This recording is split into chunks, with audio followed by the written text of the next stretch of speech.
welcome back to another video feature for the Immersive Worlds Handbook. I am at the Luxor, Las Vegas, as you might be able to see from some of the accoutrements here and the theming.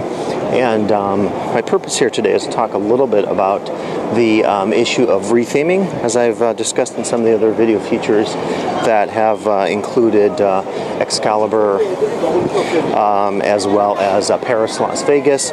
And you can see as I walk through the main atrium area of the casino, a lot of the theming is still here. But what I wanted to discover, this was sort of inspired by a conversation years ago with some folks who were talking about the need to retheme the Luxor. And in this conversation, I had mentioned to the folks that it would be hard maybe to retheme the Luxor for the obvious fact of the pyramid. But that, that fact aside, I guess we will take a trip through the casino and see what remains of the Egyptian theming and to what extent this has changed and become something different.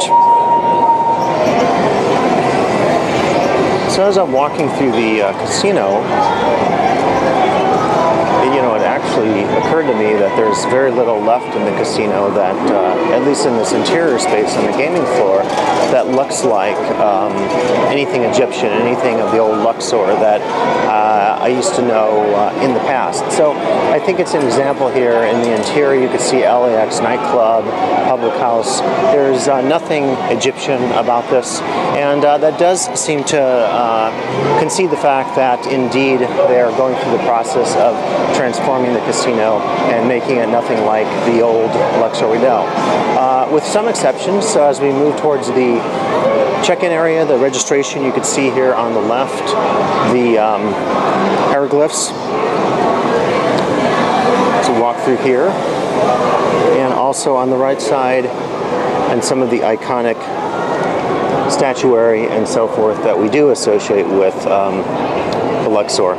And it's kind of odd here, so you have public house, cocktail place, and again, that doesn't fit in with the theme at all. In fact, we have this interesting montage right here on the right. I've got my Egyptian statuary, and then on the left we have, the brick, right, of a, I guess maybe Boston theme bar or something like that, a sports bar. So you see quite a contrast there, and even back here with the palm tree.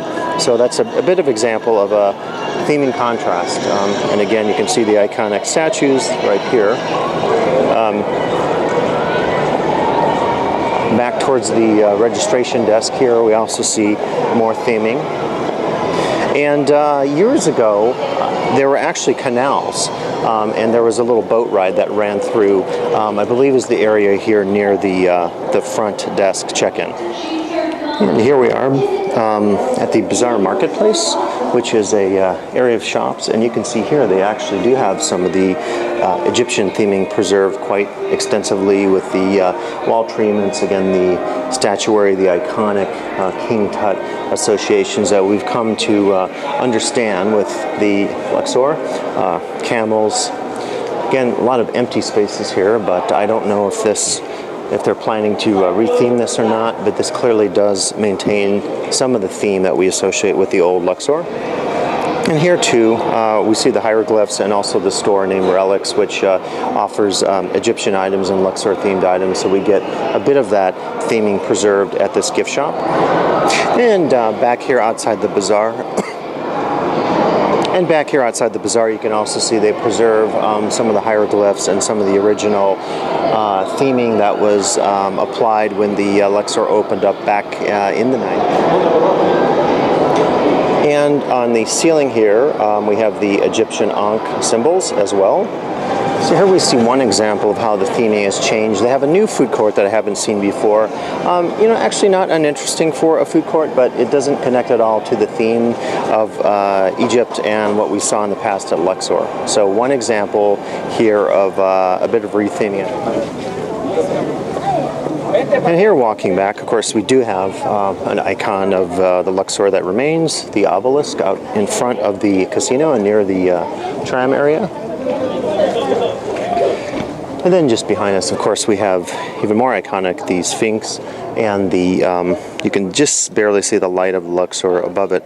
So all in all, I guess you could say the Luxor has maintained some of the theming on the exterior for obvious reasons. Interior-wise, their gaming floor is almost devoid of theming, with the exception of the areas just surrounding it that include some of the shops and so forth. So I think for people in design, the question will be to think about to what extent theming has to change over time, and can you sort of accept part of the theming and shed some of that and develop new, more modern untheming, if you will, or non-theming for the remainder of your casino and hotel spaces.